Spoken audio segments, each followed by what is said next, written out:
এই মুহূর্তে বিজয় সরণি থেকে অর্থাৎ চীন মৈত্রী সম্মেলন কেন্দ্রর ঠিক সামনে আপনাদের দেখানোর চেষ্টা করছি।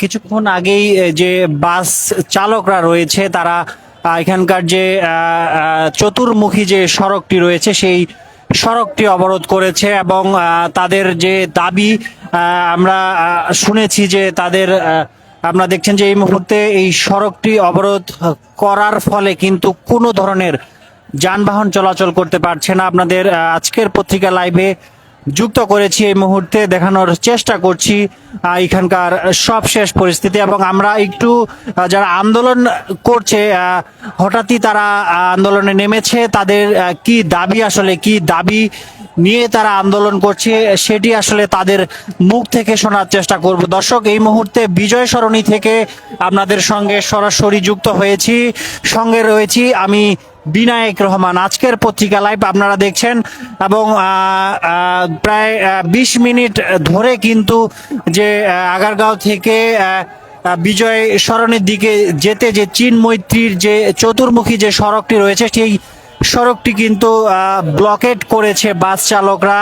যাদের আসলে কি দাবি সেই দাবিটি আমরা তাদের কাছ থেকে শোনার চেষ্টা করব, কি কারণে তারা হঠাৎ করেই এই সড়কটিতে তারা অবস্থান নিয়েছে সেটি আসলে জানার চেষ্টা করব।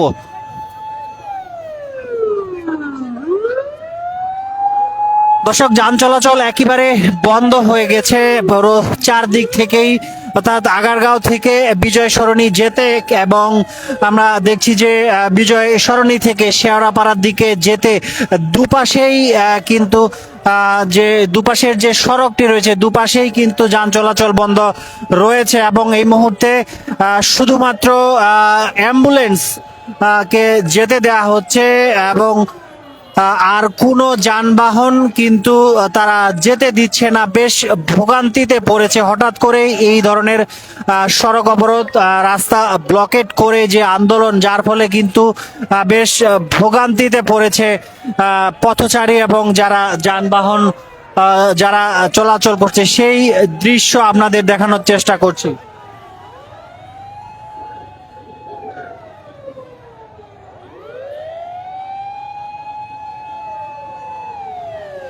দর্শক, আমরা আন্দোলনকারীদের সঙ্গে কথা বলার চেষ্টা করব, ঠিক কি কারণে তারা আজকে হঠাৎ করে এই মুহূর্তে রাস্তা অবরোধ করেছে সেটি একটু জানার চেষ্টা করব।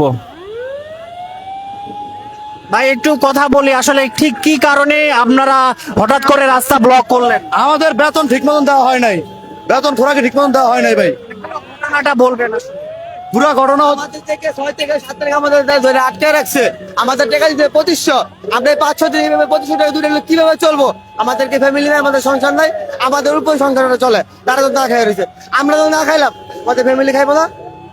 তাহলে আমাদের 12 তারিখে 13 তারিখে ছাড়বো, আমরা 7 তারিখে আইছি, এই 6 দিন আমরা 2025 টাকা কিভাবে চলবো? মিরপুরে দিচ্ছে 7,500, মিরপুরে দিচ্ছে 7,500 খারাপ, মিরপুরে 7,500। আর এই জায়গায় আমরা 7 দিনে আমাদের 7 দিনে আমাদের দিতেছে 2,000, 2জন মানুষের 2,000 কি একটা সংসার চলে? 7টা মানুষের। তারপরে যে আমাদের কথা বলতে চাইলে আমাদের লাভ ব্যবহার করে। মিরপুরে যে 7,500 আর এই জায়গায় কেউ দিচ্ছে 1,500, কেউ দিচ্ছে 2,000, আর 2 দিন করে বাতিল করে দিছে। এই দেখেন, এনে দিচ্ছে 9 তারিখ আর এই জায়গায় হচ্ছে 7 তারিখ, 2 দিন করে তারা সাইড করে দিচ্ছে। আমাদের তো সংসার আছে, আমাদের ফ্যামিলি আছে, সংসার আছে, আমরা কিভাবে চলতেছি? আমাদের যেই বরাদ্দ দিছে এতে আমাদের পোষাচ্ছে না। আমার ফ্যামিলিতে এখন বর্তমানে 1 কেজি চাল নাই যে তারা রান্না করে খাবে। আমরা আজকে 5 দিন আসছি, আমরা মোটর শ্রমিক, অনেক নির্যাতিত। আমাদের দাবির জন্য এই যে আমরা এখানে তুলে ধরার জন্য আসছি। 7 দিন গাড়ি জন্য আপনারা এসেছেন? 7 দিন আমাদেরকে 7 দিনের জন্য আনানো হচ্ছে। আমাদের 13 তারিখে, তাহলে হিসাব করে 7-8 আমাদের দেওয়ার কথা ছিল 7,500 টাকা, এই জায়গায় আমাদের 2,000 টাকা করে দিতে হয় প্রতিজনে। 2,000 টাকা করে দিছে, হেল্পার 1,000, ড্রাইভার 1,000। আবার পুলিশে বলছে আমরা গুলি করে দিব, এর মধ্যে কোনো সমাধানের কোনো কথা নাই। আমরা গুলি করে দিবার চাইছে, 5 আগস্ট গঞ্জাম করতে চাই, আবার এরকম গঞ্জাম করতে চাই, কারণ আমরা শ্রমিক, আমরা যদি কষ্ট না বুঝে তাহলে কিছু করার নাই, আমরা গুলি করে আমরা মরতে চাই। আমার ন্যায্য দাবি আদায় করার জন্য বলছিলাম, ওনারা তাদের হুমকি দিচ্ছে যে আমাদের লাইসেন্স বাতিল করা হবে, অথচ এটা আমাদের ন্যায্য প্রাপ্ত। আমাদের মালিক মহাজন বলছে যে তোমাদের দৈনিক খরচ 800 টাকা করে দেওয়া হবে। সেখানে আমাদেরকে কত দিচ্ছে? 200 টাকা, সর্বোচ্চ 250 টাকা 70 টাকা না বা 71 টাকা করে দিচ্ছে। ওই ডিজি স্যার নিজেই বলছে যে 71 টাকা করে খরচ দিচ্ছে। অনেক একটা মানুষের কি 71 টাকাতে সংসার চলে? হ্যাঁ? একটা মানুষের পান সিগারেট সবকিছু আছে, এক গলা ভাত খেতে গেলে 120 টাকা 30 টাকা লাগে। তা আমরা কিভাবে চলবো? আমাদের কি বাসার থেকে টাকা আনলে চলবো? আমার নিরাপত্তা না কই, একটা মালিকের বেড়ে গেলে 30,000 টাকা নাই, তেল গেলে 20,000 টাকা, এটা কি সরকার দিব? হ্যাঁ, আমাদের মানে রাস্তা থেকে গাড়ি ধরছে সাধারণরা, কেউ 6 তারিখে আইছে, কেউ 7 তারিখে, কেউ 8 তারিখে আইছে, তাহলে হিসাব করে 7 তারিখ হিসাব করলে 6 দিন, 7 দিন, 7 দিন আমরা যদি রুটো খাই যেতাম তো টাকা পাইতাম 10-15,000 টাকা। যারা কালকে আইছে এরা এই একই টাকা দিতে, এই 2000 আমাদের 2000 সবার যে একই দিতেছে, 2 দিনের টাকাও মাইরে খাইতেছে, আবার এদিক দিয়ে 4 দিনের টাকাও খাইতেছে। দর্শক, যেমনটি শুনছিলাম যে তাদের ন্যায্য যে টাকা, সেই টাকার দাবিতে কিন্তু তারা এই মুহূর্তে যে সড়ক অবরোধ করেছে এবং কোনো ধরনের যানবাহন কিন্তু চলছে না। আপনারা দেখছেন পুরো যে বিজয় সরণির একটু আগে, অর্থাৎ চীন মৈত্রী সম্মেলন কেন্দ্র যে চতুর্মুখী যে রাস্তাটি রয়েছে, যে মোড়টি রয়েছে, সেই চতুর্মুখী মোড়টি তারা ব্লকেট করেছে এবং এই মুহূর্তে কোনো ধরনের যানবাহন কিন্তু দুপাশ দিয়েই কিন্তু চলতে পারছে না, যার ফলে কিন্তু চরম ভোগান্তিতে পড়েছে পথচারী।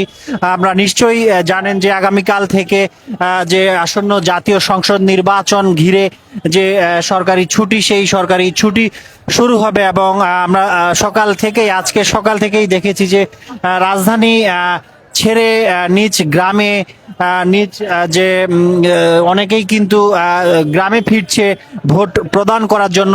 এই যে ভোট উপলক্ষে যে ছুটি, সেই ছুটিটি কাটানোর জন্য কিন্তু অনেকে গ্রামে ফিরছে। আমরা দেখেছি সকাল থেকেই রাজধানীর যে বিভিন্ন বাস টার্মিনাল এবং রেলওয়ে স্টেশন রয়েছে, কমলাপুর রেলওয়ে স্টেশন, বিমানবন্দর রেলওয়ে স্টেশনে দেখেছি যে মানুষের যে ভিড়, তারা ট্রেনের ছাদে করে বাসে বাড়তি ভাড়া দিয়ে বাসে করে কিন্তু তারা গ্রামে ফিরছিল।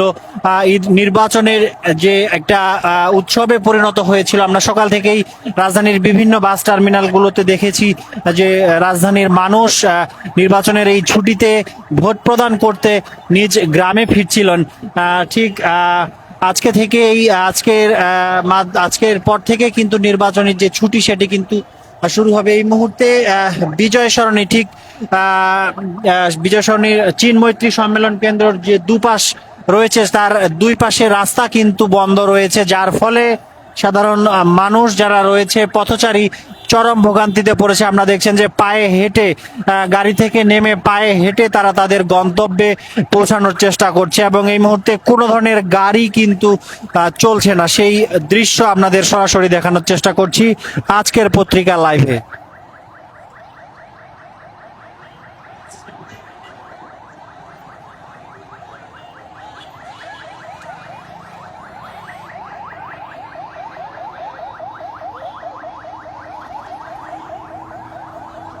এবং শুধুমাত্র অ্যাম্বুলেন্স কে কিন্তু তারা যেতে দিচ্ছে, এছাড়া কোনো ধরনের গাড়ি কিন্তু পারাপার করতে পারছে না।